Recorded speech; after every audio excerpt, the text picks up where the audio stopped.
நாயை குளிப்பாட்டி நடு வீட்டில் வச்சான் இப்படித்தான் அப்படின்னு மாதிரி ஒரு பழமொழி சொல்லுவாங்க.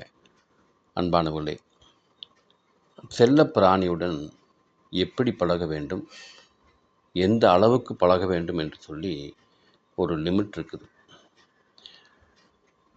நம்ம செல்லப்பிராணியிடம் கற்றுக்கொள்ள வேண்டிய விஷயங்கள் ஏராளம். கற்றுக்கொள்ளுங்கள், நல்லது, இல்லை என்று சொல்லவில்லை. ஆனால் அந்த பிராணியுடன் அளவாக பழகி நாம் ஆனந்தமான ஒரு வாழ்வை நாம் வாழ வேண்டும். இந்த படத்தில் இருக்கும் பெண்மணி அளவுக்கு மீறி அந்த செல்ல பிராணியுடன் பழகினார்.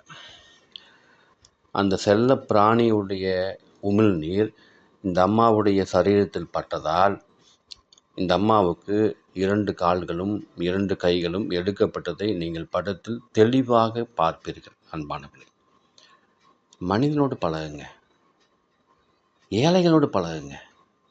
அன்பானவர்களே, மனிதனை நேசியுங்கள். மனிதம் நமது வாழ்வில் நிலைக்கட்டும், வாழட்டும், உயரட்டும்.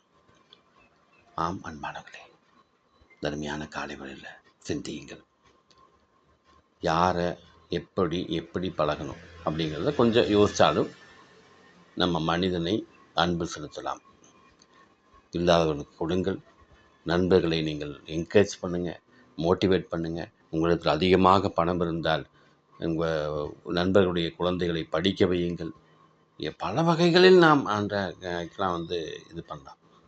ஆனால் 1 லட்சம் 2 லட்சம் கொடுத்து இந்த செல்ல பிராணிகளை வாங்கி அதனோடு பழகி அதன் மூலமாக நோய்களை பெற்றுக்கொள்வது ஒரு பயங்கரமான காரியம். சிந்தியுங்கள், செயல்படுங்கள், ஒரு புதிய வாழ்க்கையை வாழ்ந்து இந்த உலகத்தை கடந்து செல்லுங்கள். தேங்க்யூ.